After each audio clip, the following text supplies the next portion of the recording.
Hello नमस्कार good afternoon. मैं शिवानी शर्मा आप सभी का आपके अपने परिवार रोजगार विद अंकित में हार्दिक स्वागत करती हूं। तो कैसे हैं आप सभी लोग? आशा करती हूं स्वस्थ होंगे, मस्त होंगे, अपना और अपने परिवार का ख्याल रख रहे होंगे। आई एम लिटरली सॉरी, टेक्नोलॉजिया कभी कभी बीच में आ जाती है और उस टेक्नोलॉजिया की वजह से आज हम थोड़े से लेट हो गए। आपकी गलती नहीं है, गलती हमारी ही है, चाहे टेक्नोलॉजी की है, गलती हम अपनी ही मान लेते हैं। इसमें आप वेटिंग में हैं, आपने अपना दायित्व पूरा कर दिया, आप बिल्कुल पढ़ने के लिए आ चुके हैं। तो जी हाँ, आप सभी के लिए फिर से एक बार फिर हम आ गए हैं ग्रामीण बैंक भर्ती 2026 के लिए। क्लर्क और पीओ दोनों के लिए क्लास होगी और आपको पता है हिंदी और इंग्लिश में ऑप्शन है, तो आपका मन होगा जो सब्जेक्ट आप चूज़ कर सकते हैं जिसमें आप कंफर्टेबल हैं। मन भी नहीं, जिसमें आप कंफर्टेबल हैं वो सब्जेक्ट आप चूज़ कर सकते हैं। चलिए तो छोटी सी जानकारी आपको दे देते हैं। आपको पता ही है ग्रामीण बैंक भर्ती के लिए आपका चौपाल 3.0 आ चुका है और चौपाल 2.0 चौपाल 1 में आपने जो सक्सेस रेट दिखाया है उससे ज़्यादा फिर हम इसके सिवा कोई बेहतर सोच नहीं सकते थे। सुबह 11 बजे रीजनिंग की क्लास हुई है, 12 बजे क्वांट की, 4 बजे इंग्लिश और हिंदी दोनों की क्लास है। वैसे तो मेरी क्लास होगी थर्सडे, फ्राइडे, सैटरडे, पर अभी डेमो है तो इन 3 दिनों मेरी क्लास भी मंडे टू वेडनेसडे ही होगी। ठीक है, जीए की क्लास है चंदन सर की 5 बजे और 6 बजे कंप्यूटर प्रियंका मैम आपको पढ़ाएंगी। ठीक, बहुत बढ़िया। हाँ, गुड इवनिंग, गुड इवनिंग। हाँ जी, बहुत अच्छी बात है। चलिए जुड़ जाइए। राधे राधे। जैसे जैसे जैसे हाँ बिल्कुल आज ही होगी वाक्य शुद्धि की क्लास, डेमो है ये। जैसे जैसे आप लोग जुड़ते जा रहे हैं मुझे भी अच्छा लग रहा है। फिलहाल फॉर 3 डेज जब तक डेमो चलेगा तब तक आपके इस बैच की प्राइस 699 है। वैसे तो ये बैच 999 का है, मतलब 999 का है। इस समय आपको 30% डिस्काउंट मिल रहा है। RRB 30 आप कोड लगाएंगे, ठीक, और डेमो के बाद ये फिर आपका 999 प्राइस हो जाएगा। ठीक है, बहुत बढ़िया, thank you so much, thank you thank you thank you. चलिए आगे बढ़ते हैं। कोर्स कैसे खरीदना है तो जल्दी से हम जाएंगे अपने एप्लीकेशन पे। वहाँ क्या करेंगे, चौपाल 3.0 दिख रहा होगा, अगर ना दिखे तो ऊपर बैंकिंग बाय RWA डाल के तुरंत ही आप पेड कोर्स, और पेड कोर्स में 999 आपको दिख रहा होगा। तुरंत कूपन लगाना RRB 30 का और पे ऑनलाइन आप इसको खरीद सकते हैं। ये आप सभी ने, उम्मीद भी करती हूँ, ले भी लिया होगा। ठीक है, हाँ जी, ऐप पर क्लास चलेंगी डेमो के बाद से। 3 दिन की क्लास आपकी कहाँ रहेंगी, यूट्यूब पर रहेंगी, बाद में वो ऐड कर दी जाएंगी एप्लीकेशन पर भी। चलिए अब आ जाते हैं सिलेबस पर। हिंदी का सिलेबस है बहुत छोटा सा, बहुत छोटा पर बहुत गहरा। सिलेबस जितना छोटा दिख रहा है, जितना मासूम सा नन्हा सा सिलेबस दिख रहा है, ये इंटरनली थोड़ा सा टिपिकल है। मैं कहूँगी अगर ये नॉर्मल हिंदी होती, व्याकरण इत्यादि होती, तो ये बहुत आसान होता आपके लिए मार्क्स जानना, मार्क्स पा लेना। लेकिन इसमें थोड़ा सा टफ क्यों हो जाता है, क्योंकि गूढ़ार्थी हिंदी है। गूढ़ार्थी मतलब छुपे हुए अर्थ निकलते हैं इसकी पूरी हिंदी में। ठीक है ना? हाँ मैम, आज तो मंडे है, आपका क्लास थर्सडे को है ना? हाँ जी बेटा, बस डेमो के लिए 3 दिन क्लास मैं लूँगी, ठीक, उसके बाद नेक्स्ट वीक से उसी हिसाब से चलेंगे। तो अपठित गद्यांश ये सबसे बड़ा पोर्शन रखता है। 10 सवाल इसके आते ही आते हैं, जो PYQ में आए हैं 10 सवाल, चाहे वो 2 गद्यांश पे आए, चाहे वो 1 पे आए, ज़्यादातर 2 पर आए हैं। ठीक है, ज़्यादातर 2 गद्यांश से 10 सवाल आ जाते हैं। और ये थोड़ा सा बेटा, वैसे तो मैंने आपके लिए सिलेबस की वीडियो बना दी थी, पर जिसने नहीं देखी हो वो आप समझ लीजिएगा, ये साधारण नहीं होता, गूढ़ार्थी होता है। गूढ़ार्थी मतलब छुपा हुआ अर्थ इसमें दिखाई देता है। ठीक है, वर्तनी शुद्धि बहुत बड़ा टॉपिक नहीं है पर कर लेंगे। वर्तनी शुद्धि और वाक्य शुद्धि लगभग एक ही बात है ना? वाक्यों में भी वर्तनी आ जाती है, वर्तनी अलग से भी आ जाती है, इसको कर लेंगे। इन दोनों को मिलाकर 3 से 4 क्वेश्चन, 4 से 5 क्वेश्चन मिल जाते हैं हमें। ठीक है, समानार्थक और विलोम, इससे इस बार क्वेश्चन नहीं मिले, पर इससे पहली बार में क्वेश्चन मिले थे, तो हम इसको छोड़ नहीं सकते। इस बार तो प्रश्न नहीं दिखाई दिए, पर इससे पहली वाली साल में 5-5, 4-4 क्वेश्चन इनमें से दिखाई दिए हैं।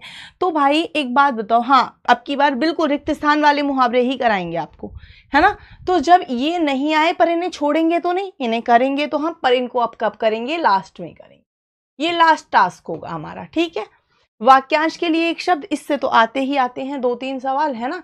और ये रिक्त स्थान, तो 5 सवाल फिक्स हैं, 5 सवाल इससे फिक्स हैं कम से कम। ठीक है, नोट्स कैसे बनाए वो सब बताएंगे, कैसे मिलेगा सब बताएंगे, टेंशन मत लो, टेंशन मत लो, ठीक है। हाँ, आपके ऊपर डिपेंड है क्या चूज करोगे, हिंदी या इंग्लिश, बिल्कुल आपके ऊपर ही है, आप ही तो चूज करेंगे जिसमें आप कंफर्टेबल हैं। वाक्य पुनर्व्यवस्था के 4 से 5 प्रश्न मिल जाते हैं। ये वाक्य पुनर्व्यवस्था भी हो सकती है, ये गद्यांश के पूरे गद्यांश में भी हो सकती है, वाक्य के खंडों की पुनर्व्यवस्था भी हो सकती है। इस बार मुहावरे और लोकोक्तियां थोड़ी सी रिक्त स्थान वाली आई थी, तो इसको थोड़ा डीप में पढ़ेंगे, थोड़ा गहराई से पढ़ेंगे, है ना। मेरा वाक्य शुद्धि को पहला टॉपिक चुनने के पीछे एक कारण है। वो कारण क्या है? हाँ, तो हिंदी करो, बिल्कुल, जिसे इंग्लिश नहीं आती हिंदी तो बहुत आसान हो जाएगी आपके लिए, मैं बना दूंगी आसान। अगर समझदारी देखी जाती तो मुझे यहां से शुरू करना चाहिए था। सिलेबस आज का टॉपिक गद्यांश होना चाहिए था, किसे किसे लगता है। लेकिन मैं आपको बताऊं, मैंने वाक्य शुद्धि आपका टॉपिक क्यों चुना है। ये वाक्य शुद्धि टॉपिक चुनने के पीछे एक वजह है। ये कोई टॉपिक नहीं है, ये कोई टॉपिक नहीं है। वाक्य किससे बनता है? शब्दों से बनता है। शब्द किनसे बनता है? वर्णों से बनता है। शब्दों से ही वाक्य बनेंगे और वाक्यों से ही हम संप्रेषण करेंगे, वाक्यों से ही हम अपने मन की बात सामने रखेंगे। वाक्य ही पूरे व्याकरण का कहते हैं लक्ष्य है। व्याकरण का अंतिम उद्देश्य क्या है? वाक्य को परिष्कृत करना। तो ये वाक्य शुद्धि कोई टॉपिक नहीं है, ये वाक्य शुद्धि कोई टॉपिक नहीं है। मैं आपको इसके प्रश्न भी दिखाऊंगी। हम जो आज टॉपिक शुरू करने जा रहे हैं, जिसका नाम हमने दिया वाक्य शुद्धि, अगर आप ध्यान देंगे तो ये कोई टॉपिक नहीं है, ये सभी टॉपिकों का समायोजन है। ये अन्य सभी टॉपिक का क्या है? समायोजन है। क्यों भाई? वाक्य में लिंग भी होगा, वचन भी होगा, कर्ता भी होगा, कारक भी होगा, क्रिया भी होगी, संज्ञा भी होगा, विशेषण भी होगा, सर्वनाम भी होगा, है ना। तत्सम तद्भव में इस बार प्रश्न नहीं आए थे, पिछली बार आए थे, इसलिए मैंने इसको अभी के लिए हटवाया है, लास्ट में लगा दूंगी, है ना। लास्ट में तत्सम तद्भव लगवा दूंगी। प्रश्न इस बार मिले नहीं, बस एक साल मिले हैं तत्सम तद्भव से प्रश्न। अरे ये क्या हुआ? एक ही बार मिले हैं तत्सम तद्भव से प्रश्न, तो इसलिए मैंने उसको फिलहाल के लिए हटवाया है। मैं उसे लगवा दूंगी इन द एंड। ऐसे जब भी ऐसे प्रश्न आए ना, जैसे तत्सम तद्भव इत्यादि है, जो प्रश्न कम मिलते हैं उन्हें हम बाद में रखेंगे। तो ये जो वाक्य शुद्धि है ना, हाँ सब कुछ करा देंगे। तो ये वाक्य शुद्धि है ना, ये मैंने क्या बोला, ये कोई टॉपिक नहीं है, ये बहुत सारे टॉपिक का क्या है? समायोजन है, समायोजन है, ठीक है। मैंने कभी हिंदी नहीं पढ़ा, आप कम से कम 3 क्लास पढ़ के तो देखिए, फिर बताइएगा, फिर बताइएगा। मैं सारे सवालों के जवाब अगर अभी दूंगी आपको तो फिर ना पढ़ा नहीं पाऊंगी, इसलिए सारे सवालों के जवाब आप मुझसे अभी मत लीजिएगा। इसके लिए हम बात का समय रखेंगे। फिलहाल आप डेमो देखिएगा। आपको लगता है आप हिंदी कवर कर सकते हैं, मैम आपको करा सकती हैं, तो हिंदी लीजिएगा बिल्कुल। चलिए, वाक्य शुद्धि टॉपिक है। फिर मैंने आपसे क्या कहा, ये कोई टॉपिक नहीं है, संपूर्ण व्याकरण को क्या करता है? समाहित कर लेता है। 2 शब्दों से बना है, एक है वाक्य, एक है शुद्धि। टॉपिक 2 शब्दों से बना है, एक है वाक्य और एक है शुद्धि। क्या कोई क्या कोई बालक, प्यारा सा बालक मुझे ये बता सकता है, क्या कोई मेरा भाई बहन या जो भी आप विद्यार्थी हैं, क्या मुझे ये बता सकते हैं वाक्य क्या है? वाक्य क्या है? हाँ जी बिल्कुल पूरा कराएंगे। वाक्य क्या है, कोई मुझे बता सकता है? मैम नोटबुक बनाना है या बुक से हो जाएगा? अपने नोट्स से ज़्यादा बेहतरीन तो कोई चीज़ है ही नहीं, अपने नोट्स से प्यारी कोई चीज़ नहीं होती, है ना।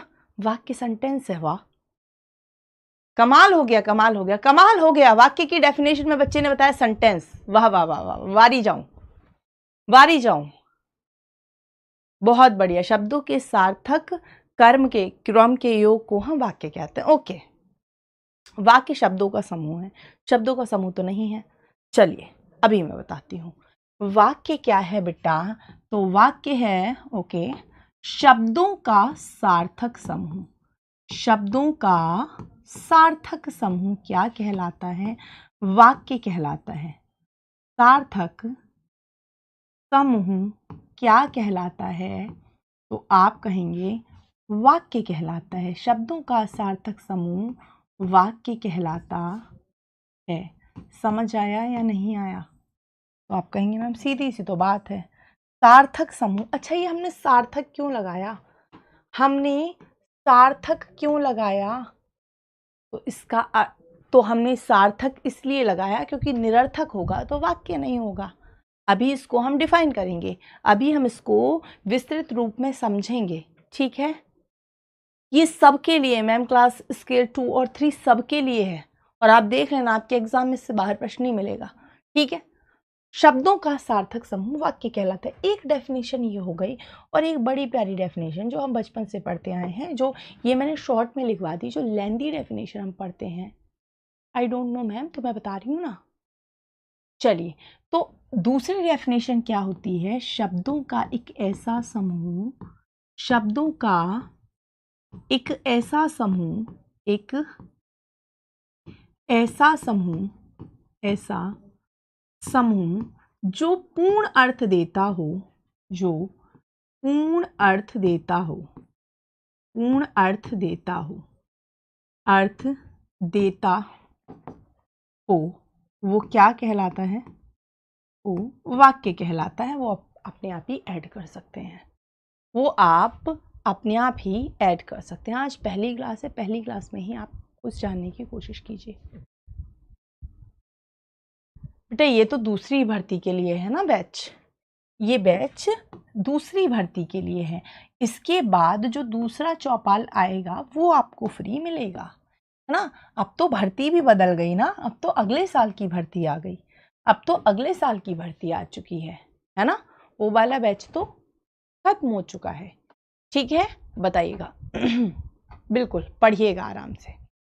शब्दों का सार्थक समूह क्या कहलाता है?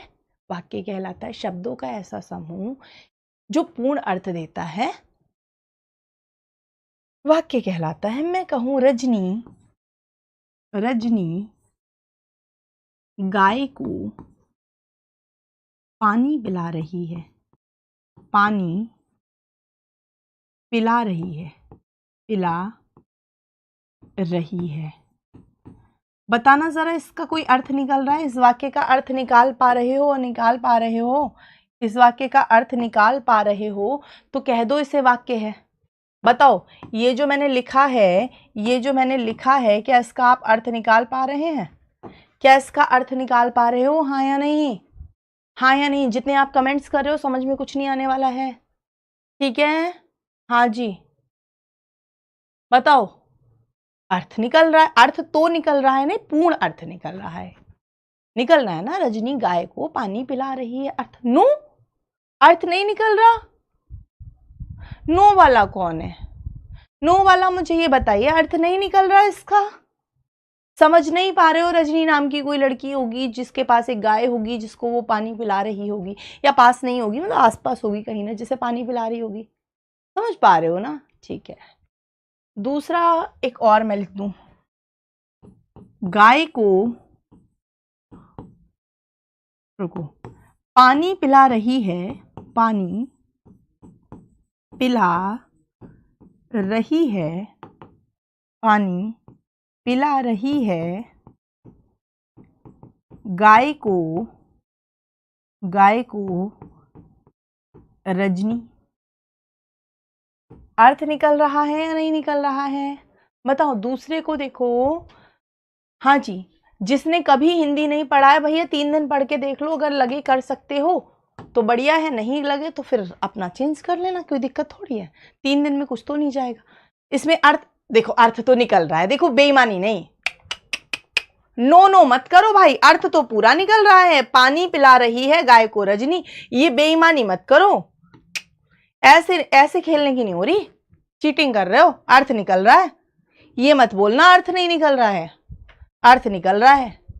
तुम कैसे कैसी बातें करते हो तुम? इसका तुम्हें अर्थ नहीं निकल रहा है? नो वाले जरा सामने आओ मेरे, अर्थ नहीं निकल रहा है। अर्थ तो निकल रहा है, अर्थ तो पूरा पूरा निकल रहा है, लेकिन लेकिन लेकिन वाक्य का क्रम गलत है। वाक्य तो ये है, वाक्य है, वाक्य है क्योंकि पूरा अर्थ निकल रहा है, क्योंकि पूर्ण अर्थ दे रहा है, वाक्य है। पर कैसा वाक्य है? अशुद्ध वाक्य है, अशुद्ध वाक्य है। अशुद्ध क्यों है? अशुद्ध क्यों है? शब्दों का क्रम गलत है। अभी मैं शब्दों का क्रम लिखवा रही हूं, फिर मैं पद क्रम लिखवाऊंगी।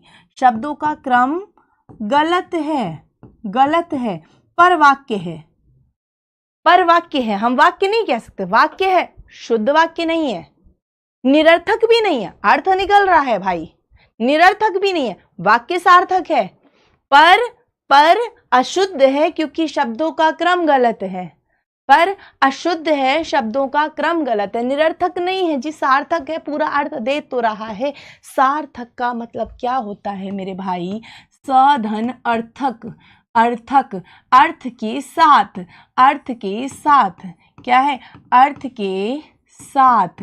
तो अर्थ तो निकल रहा है ना, अर्थ कहाँ नहीं निकल रहा? अर्थ तो निकल रहा है, लेकिन कैसा अर्थ निकल रहा है?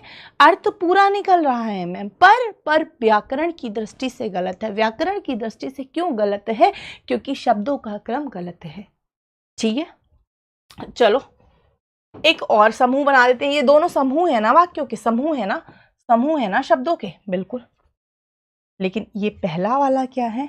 आप कहेंगे ये भी वाक्य है, वाक्य है। और कैसा वाक्य है? तो आप कहेंगे शुद्ध वाक्य है। क्यों? शब्दों का क्रम सही है, शब्दों का क्रम सही है ना, शब्दों का क्रम सही है, इसलिए शुद्ध वाक्य है। एक और मैं लिख देती हूं, गाय,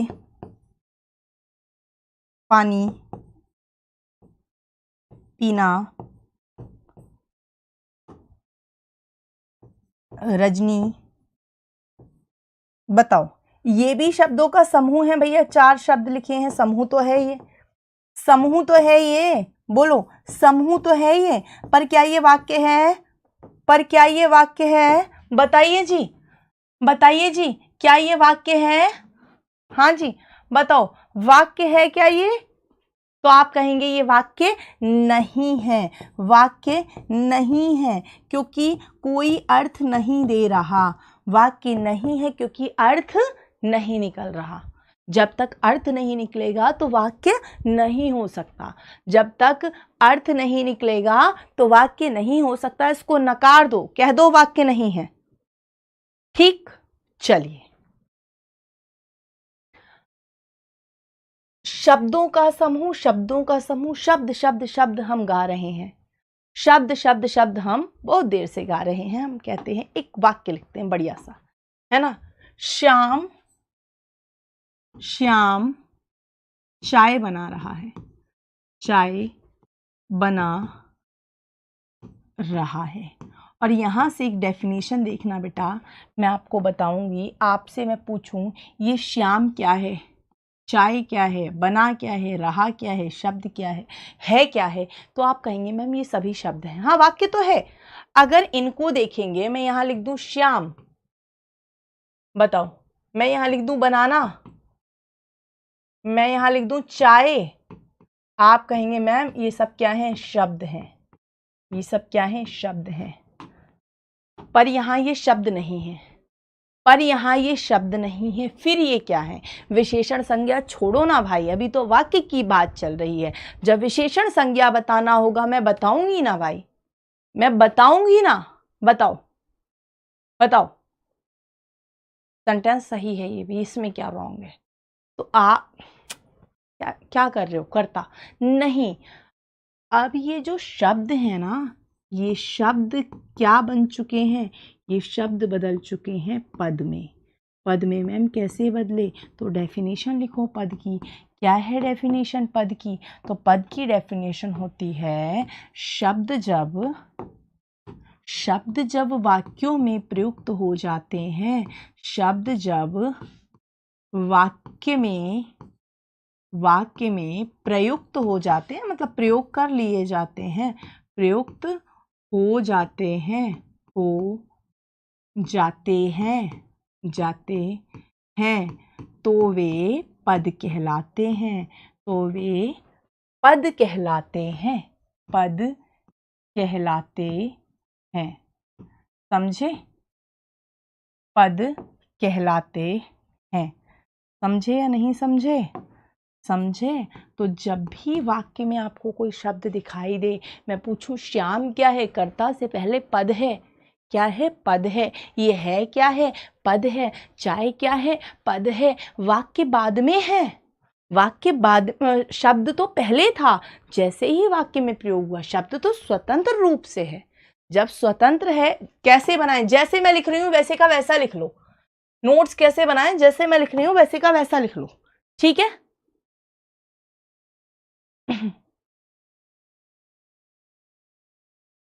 बताइएगा, बताइएगा। No Madhusudan Bindal. Okay, Madhusudan, the validity of batch is till the exam. Till exam, किसी भी बैच की वैलिडिटी एग्जाम तक होती है। जब तक आपका ये एग्जाम नहीं होगा, ये जो 2026 वाला जो आपका जो ग्रामीण बैंक भर्ती 2026 है, जब तक ये एग्जाम नहीं होगा, ये 3 साल ना हो, हम 3 साल नहीं हटाएंगे, 2 महीने में हो जाएगा, तो फिर एग्जाम की वैलिडिटी खत्म के बाद बैच की वैलिडिटी खत्म हो जाती है। दिक्कत ये है, और कोई बात नहीं है। आरओ का एग्जाम 3 साल में हुआ बेटा, वो हमने 3 साल में बैच हटाया, अभी हटा भी नहीं है शायद, है ना? तो ये है, मतलब ऐसे नहीं हटाया जाता, समझ रहे हो ना? ये है, शब्द जब वाक्य में प्रयोग होता है तो वे पद कहलाते हैं। आप समझ गए हों तो मैं आगे बढ़ जाती हूँ। ठीक है? बताइएगा, बैच के बारे में जानकारी चाहिए। I am new student. बेटा शिवम सर के पास बहुत सारी क्लास हैं। आपकी टीम कॉल रिसीव नहीं कर रही है, ऐसा तो नहीं होना चाहिए, है ना? बताइएगा, समझ गए? तो ये हो गया आपका पद के बारे में। अब मैं आती हूं, वाक्य के बारे में हमने जान लिया। अब हम देखते हैं शुद्धि करनी है वाक्यों की। शुद्धि करनी है तो शुद्धि किस तरह से होगी? शुद्धि क्या होगी? शुद्धि किस तरह से होगी ये हमें देखना है। वाक्य की शुद्धि किस तरह से होगी ये हमें देखना है। मैं अभी आपकी बात करती हूँ, रुको, है ना? बताइएगा, बताइएगा। हाँ, रिजल्ट भी आ चुका है ना, इसका रिजल्ट भी आ चुका है 25 वाला। चलिए, अब आ जाते हैं हम किस पर? अब हम आ जाते हैं इस पर। तो जी, अशुद्धि, वाक्य में अशुद्धि के प्रकार। वाक्य में अशुद्धि, बेटा फिलहाल के लिए जो ट्रेंडिंग है एग्जाम्स में, भाई कमेंट्स देखना बच्चों के, है ना? जो ट्रेंडिंग है ना, वो किस तरह की अशुद्धियां पूछी जा रही हैं, वो किस तरह की अशुद्धियां पूछी जा रही हैं। बैंकिंग में जो सबसे ज्यादा फेमस है अशुद्धि, वो किस तरह की है? बताइएगा, बैंकिंग में किस तरह की अशुद्धि फेमस है? तो आप कहेंगे व्याकरण भी। आप व्याकरण बेटा है नहीं इसमें। हाँ, बुक जो लेना होगा मैं बता दूंगी जब भी लेना होगा। वाक्य में अशुद्धि जो बैंकिंग में सबसे फेमस है, तो वाक्य दिया जाएगा, वाक्य के खंड दिए जाएंगे, खंड दिए जाएंगे, खंड। ठीक है? और आपको गलत खंड, गलत भाग चुनना है, चुनना है। ठीक है? ये था सबसे, मतलब अब से 2 साल पहले तक का ट्रेंड, जिसका मैं क्वेश्चन आपके लिए लेकर आई हूं। जैसे ये आया, उसे सोने दो क्योंकि 3 दिन से वह बस के साथ ही यात्रा कर रहा है। इस तरह से आपको 5 भाग दिखा दिए गए वाक्य के, है ना? मैम आप हिंदी साहित्य भी पढ़ाओगे? बेटा हिंदी साहित्य नहीं है सिलेबस में। सिलेबस में जो होगा वो पढ़ाएंगे ना, है ना गुड्डे? बताओ, साहित्य नहीं है। साहित्य तो इतना डीप है, आप 4 महीने 6 महीने भी पढ़ते रहो तो ख़त्म नहीं होगा। तो उसे पढ़ाने से इस बैच में फ़ायदा नहीं है ना, जहाँ होता है वहाँ करते हैं। ठीक है? तो उसे सोने दो क्योंकि 3 दिन से वह बस के साथ ही यात्रा कर रहा है, कोई त्रुटि नहीं। अभी मैं आपसे ये नहीं निकलवाऊंगी, अभी मैं आपसे ये नहीं निकलवाऊंगी इसमें क्या सही है क्या गलत है। अभी मैं आपको प्रश्न दिखा रही हूँ, एक खंड ये है, एक ये है, एक ये है, एक ये है, इन्हें नंबरिंग दे दो ए, है ना? नंबरिंग देने की जरूरत भी नहीं है। यहाँ लिखा है उसे सोने दो क्योंकि 3 दिन से बस के साथ ही यात्रा कर रहा है, कोई त्रुटि नहीं। इनमें से हमें चूज करना होगा। आपका जवाब बिल्कुल सही आ रहा है, बस के साथ नहीं होगा, बस से होगा। हम अभी प्रश्न नहीं कर रहे, मैं आपको बैंकिंग के प्रश्नों का क्या करा रही हूँ, एक एनालिसिस दिखा रही हूँ किस तरह के प्रश्न पूछे जाते हैं। जैसे भीमकाय वृक्ष एक ही क्षण में गिर पड़ा, लेकिन वृक्षों से प्राप्त होने वाली लकड़ियां हमारे लिए बहुत उपयोगी होती हैं। कोई त्रुटि नहीं। आप देखिएगा, भीमकाय भीम की काया के समान नहीं भाई, भीमकाय होता है क्या वृक्ष? आप सोच लो। देखो दूसरा मैं दिखाती हूं। अब तो तुम ही कृपया यह बताने की कृपा करो, कृपया के साथ कृपा करो तो लगता नहीं है, तो ये क्या हो गया, खंडवार जो आपसे प्रश्न पूछे जाते हैं वो हो गया। ठीक है, इस तरह के प्रश्न आपसे पूछे जा रहे हैं। अभी मैं आपको लेटेस्ट ट्रेंड बता दूंगी कि लेटेस्ट ट्रेंड मैं आपको बताऊंगी कि दूसरी अशुद्धि कैसे पूछी जा रही है। दूसरे प्रकार की अशुद्धि जो पूछी जा रही है वो क्या पूछी जा रही है, एक ही अर्थ के 4 वाक्य, एक ही अर्थ देने वाले 4 वाक्य, अर्थ देने वाले 4 या 5, क्योंकि आपके में तो ऑप्शन भी होते हैं 5वें में कोई सही नहीं, इनमें से कोई नहीं, या एक से अधिक लिखा जा सकता है ना? बताइएगा बताइएगा बताइएगा। हाँ, तभी मैं बता रही हूँ, व्याकरण आएगा, जितना व्याकरण की जरूरत है मैं आपको समझा दूंगी। ठीक है, हाँ जी पढ़ा रही हूँ, जितने व्याकरण की आपको आवश्यकता है उतनी मैं पढ़ा दूंगी, है ना? एक ही अर्थ देने वाले 4 वाक्य, और उसमें से आपको क्या छांटना है, सर्वाधिक आप कहेंगे सबसे सही, सबसे शुद्ध वाक्य। उनमें से 3 अशुद्ध होंगे, सिर्फ एक ही शुद्ध होगा। ठीक। तीसरा जो इसका तरीका है वाक्यों का प्रश्न पूछने का, वो तीसरा तरीका है, वो तीसरा तरीका क्या है कि 3 शुद्ध, 3 शुद्ध और एक अशुद्ध, और एक अशुद्ध वाक्य, और 5वां ऑप्शन होता ही है आपका इनमें से कोई नहीं, है ना? अशुद्ध वाक्य, और फिर आपसे क्या पूछा जाएगा, आपसे पूछा जाएगा शुद्ध वाक्य। क्या पूछा है, 3 शुद्ध है ना, तो अशुद्ध वाक्य, अशुद्ध वाक्य। और या फिर दूसरा तरीका है इस प्रश्न को पूछने का, कौन सा वाक्य शुद्ध नहीं है, कौन सा वाक्य शुद्ध नहीं है, वाक्य शुद्ध नहीं है। आज की क्लास को आप ना नॉलेज से ज्यादा एग्जाम एनालिसिस के लिए इंपॉर्टेंट समझना, एग्जाम एनालिसिस है मेरा। ठीक है, हाँ जी, यूपीएसआई वाली हिंदी इसमें कुछ काम नहीं करेगी, इसमें यूपीएसआई वाली हिंदी कुछ काम नहीं करेगी। 10 नंबर तक आप उससे गेन कर सकते हैं, उससे ज़्यादा यूपीएसआई वाली हिंदी का इसमें कुछ भी नहीं है। मैम प्लीज़ 0 से स्टार्ट करिए, इससे ज़्यादा 0 क्या होगा? अभी तो मैं आपको ये बता रही हूँ, अभी तो मैं आपको ये बता रही हूँ कि प्रश्न कैसे आएंगे, इससे भी ज़्यादा 0 क्या होगा बेटा? अब इसमें मैं आपको वर्णमाला नहीं पढ़ाऊंगी, सिलेबस में नहीं है और कभी पूछी भी नहीं गई, तो वर्णमाला नहीं पढ़ाई जाती इनमें, है ना? तो ये बेसिक ही है, इससे ज़्यादा बेसिक कुछ नहीं होता। बैंकिंग अलग एग्जाम है, बैंकिंग में हिंदी नहीं आती, बैंकिंग में एनालिटिकल विश्लेषणात्मक हिंदी आती है, समझ रहे हो? विश्लेषण करना है आपको हिंदी का, यही 0 है, इससे भी 0 कुछ नहीं होगा, इससे 0 फिर कुछ नहीं होगा, है ना? बताइएगा। आगे देखते हैं, चौथा तरीका जो वाक्य पूछने का है वो है कि 3 अशुद्ध, 3 ओके, 3 ओके, व्हाट्स हैपनिंग?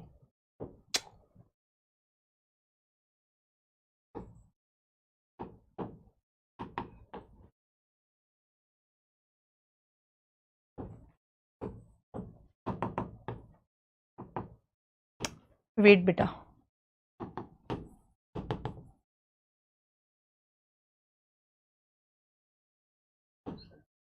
चल नहीं रहा ना बोर्ड? हाँ, ये बताइए। मैं कहती हूँ ना टेक्नोलॉजी कभी कभी तो, हाँ जी,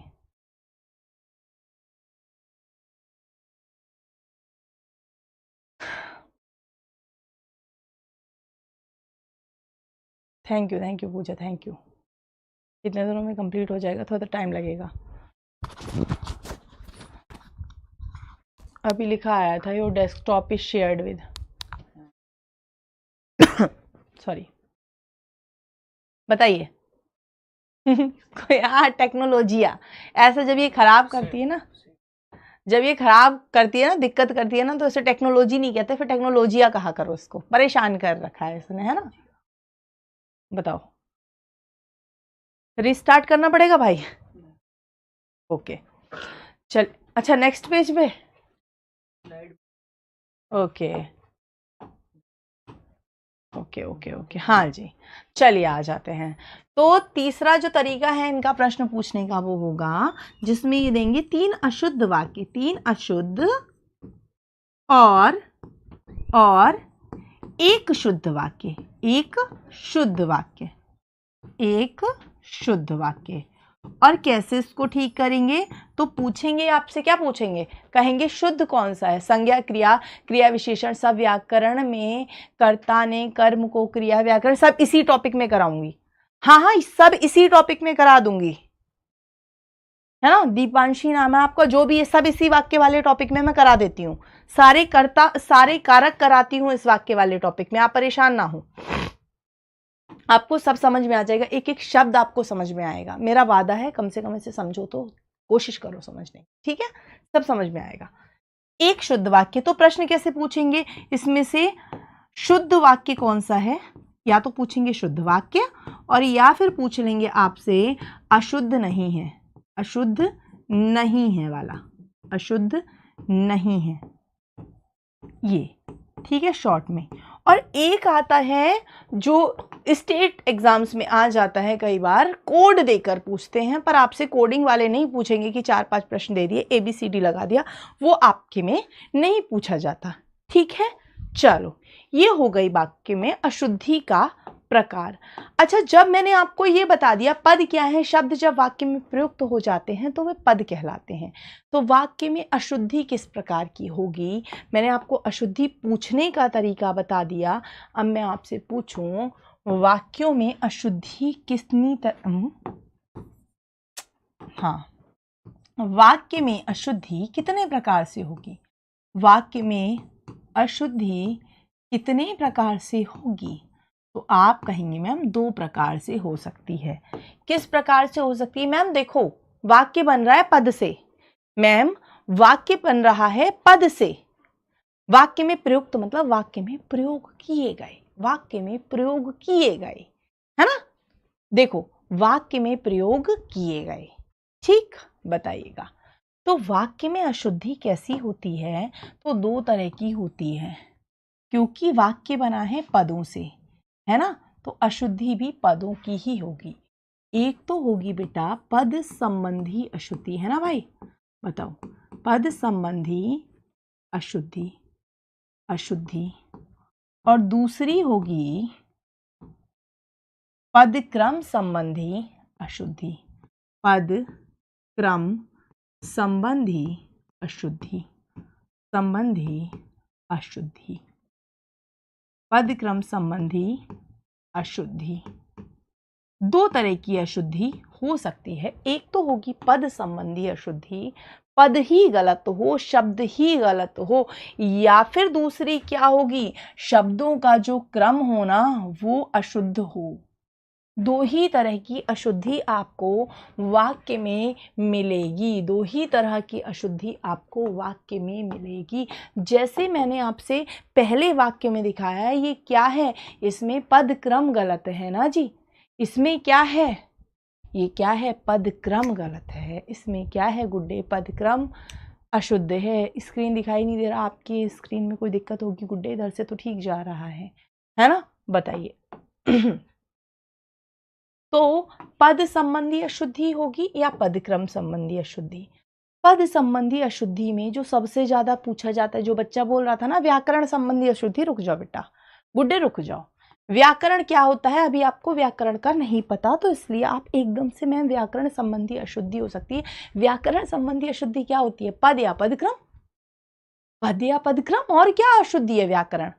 व्याकरण कोई अलग से कुछ टॉपिक थोड़ी है। अब पद संबंधी अशुद्धि में सबसे ज्यादा पूछे जाने वाली है लिंग एवं वचन संबंधी अशुद्धि। सबसे ज्यादा पूछी जाती है लिंग वचन संबंधी अशुद्धि। समझे, सबसे ज्यादा मिलती है आपको वाक्यों में और सबसे ज्यादा प्रश्न बनते हैं इसमें। तो ये क्या है, क्या ये व्याकरण नहीं है जितेश भाया? बताओ बताओ भाया, क्या ये व्याकरण नहीं है? मैंने लिखवाया है लिंग वचन संबंधी अशुद्धि, तो ये व्याकरण ही तो है, व्याकरण ही तो है लिंग वचन, है ना? बताओ। दूसरी लिखो कारक संबंधी अशुद्धि। कारक क्या है? व्याकरण का ही तो भाग है। कारक क्या है? व्याकरण का ही तो भाग है। बताओ, है ना जी? है ना जी? बिल्कुल बिल्कुल। अरे नहीं, सॉरी वॉरी की कोई बात नहीं। सॉरी किस चीज की सॉरी? दीदी से क्या सॉरी है? टीचर से क्या सॉरी? ऐसा थोड़ी। पढ़ो आराम से, है ना? फ्रेश माइंड से पढ़ो। कारक संबंधी अशुद्धि। तीसरी जो सबसे इंपॉर्टेंट अशुद्धि होती है, देखना आप, अनावश्यक पद संबंधी अशुद्धि। अनावश्यक पद संबंधी अशुद्धि। और ये अनावश्यक पद संबंधी अशुद्धि को ही हम क्या कहते हैं? द्विरुक्ति संबंधी अशुद्धि। द्विरुक्ति संबंधी अशुद्धि। 2 बार शब्द लिख दिया गया होगा। जैसे अभी मैंने आपको एक वाक्य दिखाया था, जैसे मैंने अभी आपको एक बात बताया था, अब तो तुम ही कृपया यह बताने की कृपा करो कि दिल्ली से चेन्नई कब चलना है। कृपया और कृपा, कृपया का मतलब ही है कृपा करो, और कृपा करो भी लिख दिया। इसका मतलब एक ही अर्थ देने वाले शब्द का 2 बार प्रयोग कर दिया है इन्होंने। ये द्विरुक्ति हो गई। ये क्या हुई? द्विरुक्ति हो गई। और ऐसे प्रश्न सबसे ज्यादा मिलते हैं। मेरे पास केवल मात्र 20 रुपए हैं, द्विरुक्ति हो गई, है ना? राजपथ की सड़क से झांकियां वापस लौट गई, द्विरुक्ति हो गई। उसको हम धीरे धीरे समझाएंगे, ठीक है? चलो, तो आप क्या कहेंगे कि द्विरुक्ति संबंधी अशुद्धि हमें करनी नहीं है। उसके बाद में देखो, अनुपयुक्त पद संबंधी अशुद्धि बहुत बार पूछा जाता है। अनुपयुक्त पद, अनुपयुक्त पद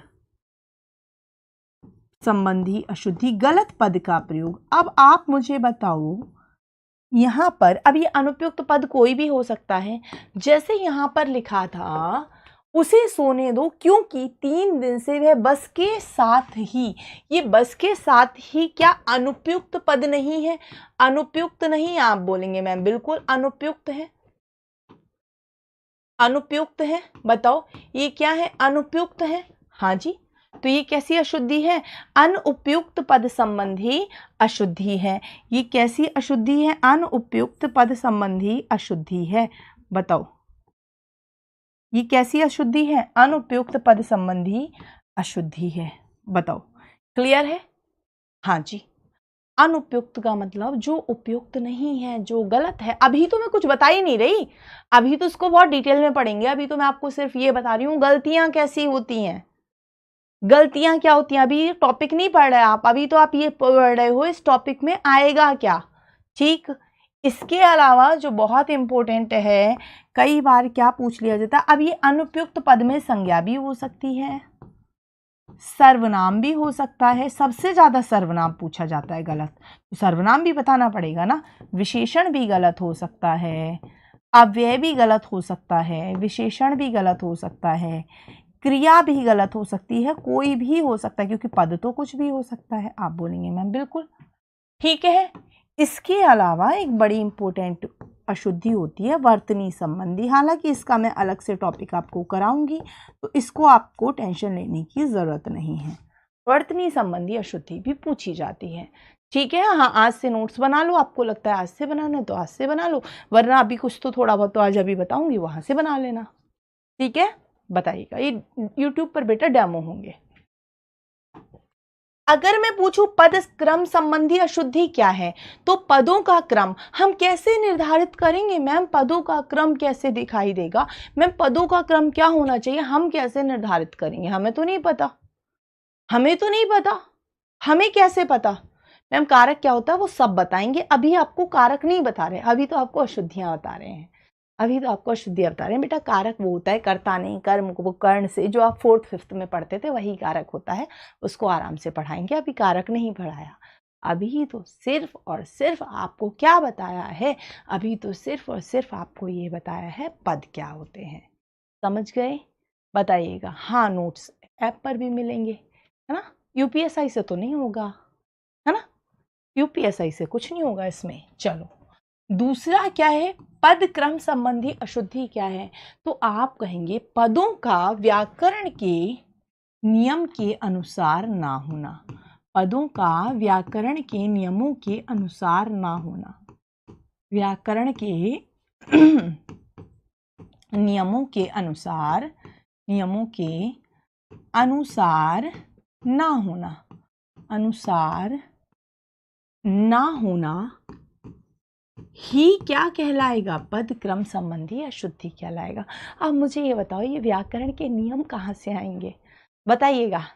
अब आप ये बताइएगा मुझे, व्याकरण के नियम कहाँ से आएंगे?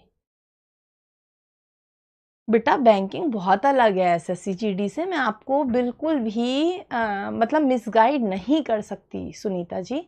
देखिए पता है क्या होता है सिस्टर, एक छोटी सी बात होती है, टीचर ना ये नहीं कह सकता कि हाँ अगर आपके पास एसएससी जीडी की बुक है आरडब्ल्यूए की, तो आरडब्ल्यूए की है एसएससी जीडी का, इसका मतलब ये नहीं है कि एसएससी जीडी से आपका बैंकिंग कवर हो जाएगा या बैंकिंग से एसएससी जीडी कवर हो जाएगा। दोनों के डायमेंशंस बिल्कुल अलग हैं, और जब बिल्कुल अलग हैं तो उनको फिर हम क्या करेंगे, फिर उनको हम कैसे करेंगे? तो नहीं कर सकते ना कवर, ये डायमेंशंस अलग हैं। बैंकिंग के लिए आपको अलग से पढ़ना पड़ेगा। हाँ एक बेस आपका बना हो सकता है, आपको परसेंटेज की नॉलेज है वो आपको काम आएगी बैंकिंग में, आपको सीक्वेंस की नॉलेज है, क्रम व्यवस्था की नॉलेज है, वो आपको काम आएगी, लेकिन उससे कवर नहीं होगा, है ना। आप पिछली बार जो नोट्स बनाए थे उन्हें अपडेट कर लेना, कुछ नया बताऊं तो। ठीक है, अब कोई मुझे ये तो बता दो, पदों का व्याकरण के नियमों के अनुसार ना होना क्या होता है?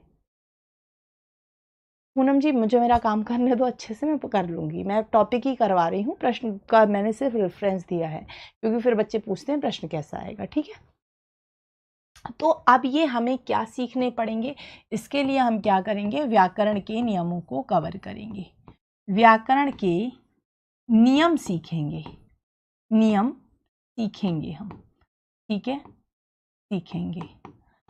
अब सारे व्याकरण के नियम जो हम सीखेंगे तो हम उस टॉपिक को क्या नाम देंगे, पद क्रम संबंधी नियम, पद क्रम संबंधी नियम।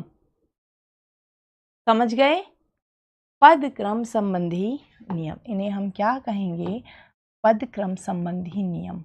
और इन नियमों को जानने के लिए आपको कुछ भी पता ना हो, 2-3 शब्दों का पता होना बहुत ज़रूरी है, वो मैं आपको बताऊंगी। संबंधी नियम, अगर आपको 3 शब्द पता हैं तो आपको, आपके लिए टॉपिक आसान हो सकता है। और उन 3 शब्दों को, इस नियम को लिखवाने से पहले मैं आपको लिखवा देती हूँ। एक शब्द है, एक कारक होता है कर्ता। कारक क्या होते हैं ये मैं आपको इसकी सेकंड बल्कि थर्ड क्लास में बताऊंगी, जहां आवश्यकता होगी। एक होता है कर्म और एक शब्द है क्रिया। अगर आप इन 3 चीजों को जानते हैं तो आप पद क्रम संबंधी नियम बहुत आसानी से समझ जाएंगे। अगर आप इन 3 शब्दों को जानते हैं तो पद क्रम संबंधी नियम आप समझ जाएंगे। समझ गए? बताइएगा। जैसे आप कहेंगे क्या होता है कर्ता, तो क्या होता है कर्ता, तो आप बताइएगा। आप में से किसी को पता है कर्ता क्या होता है? बताएं, बताइएगा। क्या आप जानते हैं कि कर्ता क्या होता है? तो आप कहना, हाँ आप जानते हो, क्या है ना, इनको तो जानते हैं बट कोई बात नहीं, कोई बात नहीं, एक बार फिर देख लो, है ना। बहुत से बच्चे होंगे जो नहीं जानते होंगे, तो बताना मेरा काम है। बेटा कार्य करने वाला क्या कहलाता है? कार्य करने वाला क्या कहलाता है? कर्ता कहलाता है। कार्य करने वाला क्या कहलाता है? तो कर्ता कहलाता है। 3-4 मिनट और।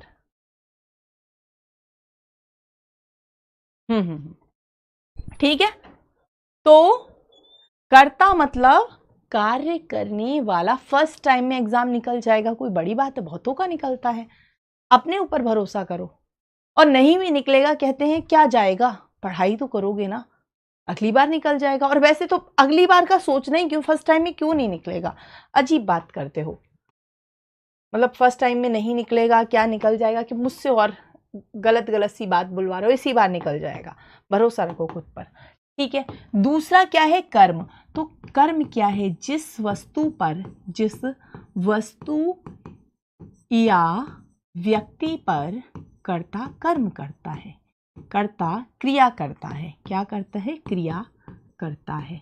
तो मैम क्रिया तो बता दो क्या है, क्या है क्रिया। तो कहेंगे किसी कार्य को करना या किसी कार्य का होना। किसी कार्य को, किसी कार्य को करना या किसी कार्य का होना, किसी कार्य का होना, कार्य का होना क्या कहलाता है, तो क्रिया कहलाता है। समझ गए। इन 3 शब्दों को अगर आप समझ गए तो बेटा व्याकरण का पदक्रम संबंधी प्रथम नियम आप लिख लो, क्योंकि मुझे ऐसा लग रहा है एक आध तो नियम मैं आपको लिखवा दूं, अन्यथा फिर क्लास अधूरी रह जाएगी। तो नियम नंबर 1 क्या कहता है, नियम नंबर, हालांकि मैं कल दोबारा पढ़ाऊंगी इस नियम को, इसमें बड़ी डिटेलिंग करवानी है मुझे। नियम नंबर 1 क्या कहता है, कहता है नियम नंबर 1 क्या कहता है, जल्दी से कोई मुझे बताना अगर पता हो। कुछ तो बच्चे होंगे मेरे पुराने स्टूडेंट भी यहाँ भी। तो वो कहता है